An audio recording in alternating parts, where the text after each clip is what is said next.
Hello everyone, this is Lily, and I'm here with my first ever lesson on SocioScholar. So far, my colleague Simon has guided us through lessons on classical sociology and functionalism.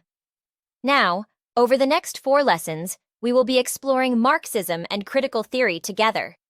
Today's lesson will serve as a comprehensive introduction to the Marxist paradigm in sociology.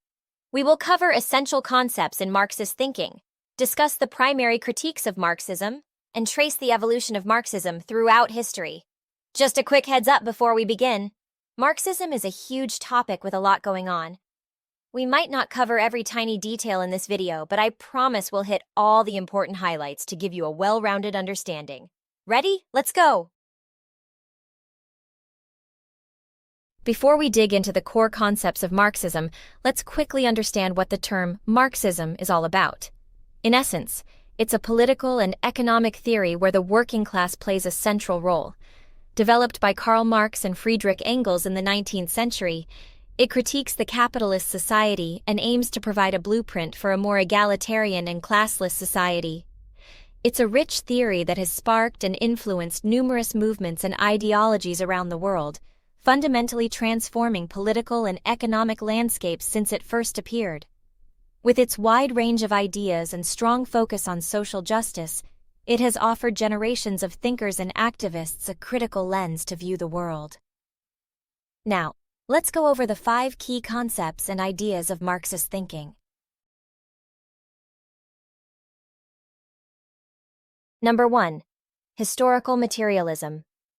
Marx and Engels saw history and its evolution through a unique lens. They argued that the way people make and share goods shapes everything else in society, from politics to culture, as opposed to idealism, which believes ideas and consciousness shape our material reality. It's like a game of Monopoly. As players get properties and money, the game changes. In real history, when certain groups have more resources, they often set the rules for everyone else, whereas idealism might suggest that it's our beliefs or ideas that drive those changes. Number 2. Class struggle. At the heart of Marx's thought is the idea that society is divided into classes with different interests. Primarily, it's about the bourgeoisie, those who own the means of production like factories, and the proletariat, the workers. For Marx, the tension and conflict between these classes propel societal evolution. Number 3. Base and superstructure. Marx visualized society as a 2-tier structure. The base consists of the economic system, how we produce and distribute goods. Built upon this is the superstructure, which includes our culture, politics, and ideologies. While Marx emphasized that the base largely determines the superstructure, later Marxists like Gramsci acknowledged that the superstructure can also influence the base in dynamic ways. Number 4. Capitalism. At its core, capitalism is an economic system where individuals or corporations own the means of production. They employ workers who are paid wages, but the owners reap the most profit. Marx critiqued capitalism, asserting that it inherently leads to inequality, with a few gaining immense wealth while many workers remain exploited. Number 5. Dictatorship of the proletariat. Marx pictured a transitional phase in societal evolution where the working class, the proletariat, would rise and take control. This period isn't about a single dictator, but about worker-led governance, steering society towards a state where classes no longer exist. By the way, my colleague Simon has explained how Marx was influenced by Hegel in a lesson before. Make sure to go check that out because it would be very helpful in understanding the ideas of Marx better.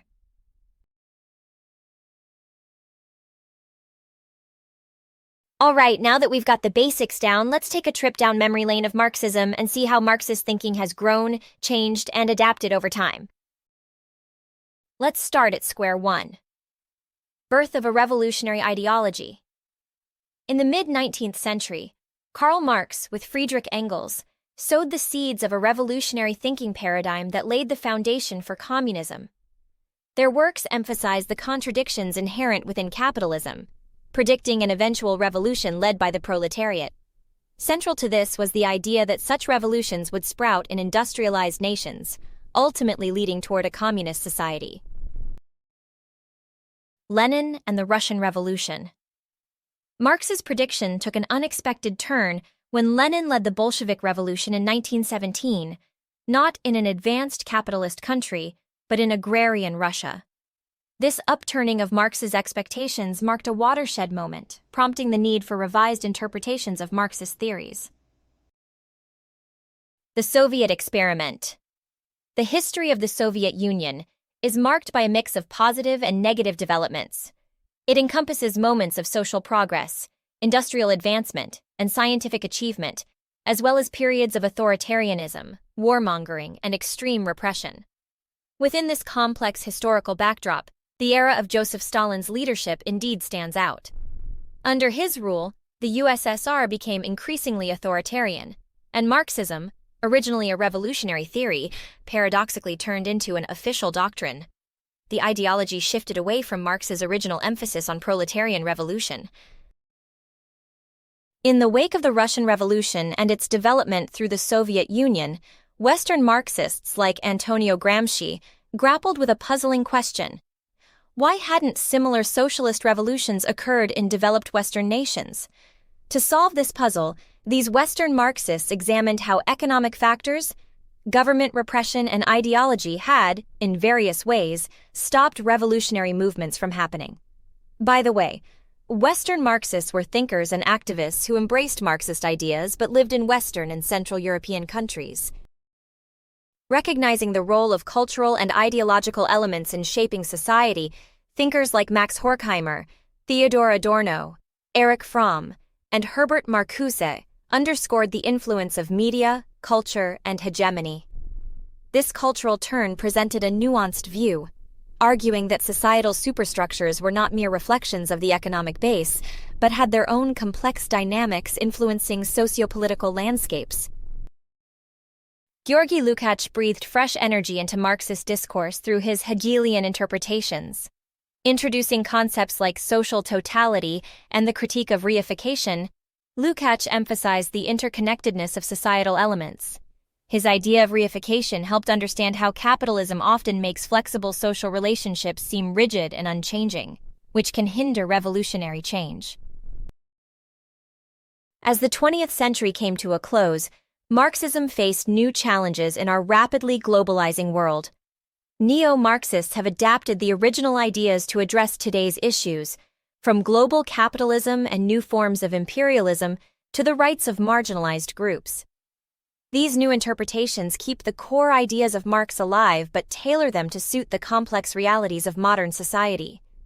It's worth noting that thinkers like Jürgen Habermas are often associated with this contemporary wave of Marxism. However, their ideas diverge significantly from classical Marxism. In fact, some argue that these new approaches have shifted so far from Marx's original concepts that they shouldn't even be considered Marxist anymore.